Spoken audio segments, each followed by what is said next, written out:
Oh, this movie is so sad. It is sad not because of the tragic lives of its characters, but because of their goodness and their charity. What moves me the most in movies is not when something bad happens, but when characters act unselfishly. In Leaving Las Vegas, a man loses his family and begins to drink himself to death. He goes to Vegas and there on the street he meets a hooker who takes him and cares for him, and he calls her his angel, but he doesn't stop drinking. The man's name is Ben, Nicolas Cage. The woman's name is Sarah, Elizabeth Shue. You will not see two better performances. Midway in the film, someone offers Ben the insight that his drinking is a way of killing himself. He smiles and offers a correction. Killing myself is a way of drinking.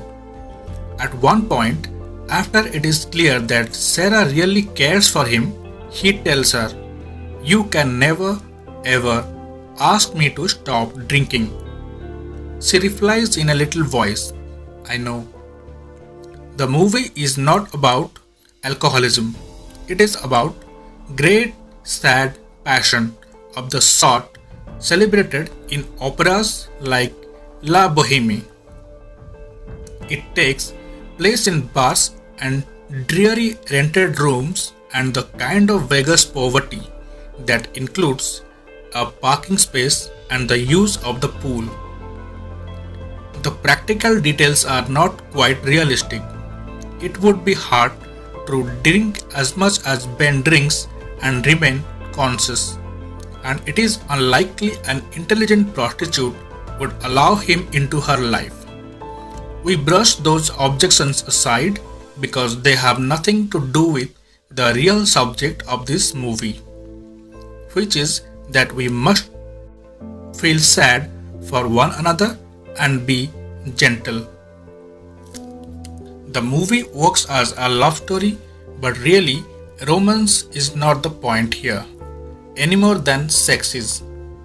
The story is about two wounded, desperate, marginal people and how they create for each other a measure of grace.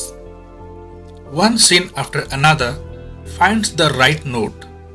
If there are two unplayable roles in the stock repertory, they are the drunk and the hooker with a heart of gold.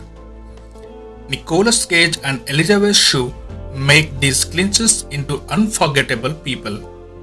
Nicolas Cage's drunkenness is inspired in part by a performance he studied.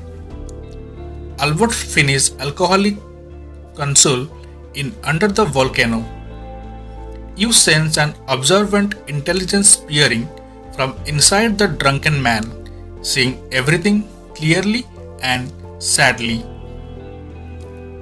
And Elizabeth Shue's prostitute is, however, the crucial role, because Sarah is the one with a choice.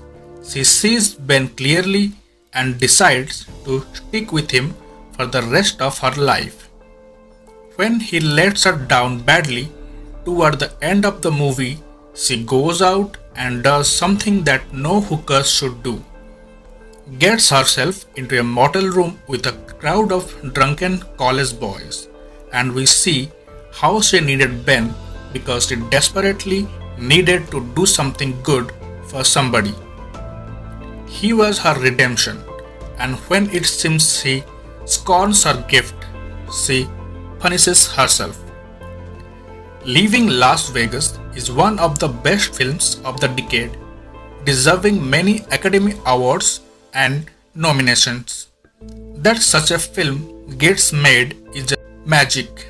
One can see how this material could have been softened and compromised, and that would have been wrong. It is a pure, grand gesture that he is an alcoholic and she works. The streets are simply the turnings they have taken.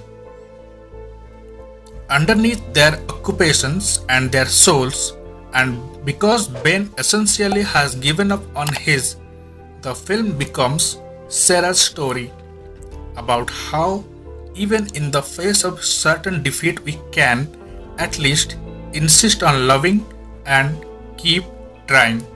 That is the message this film gives us. So I would recommend everyone to see this movie and giving it 8 stars out of 10.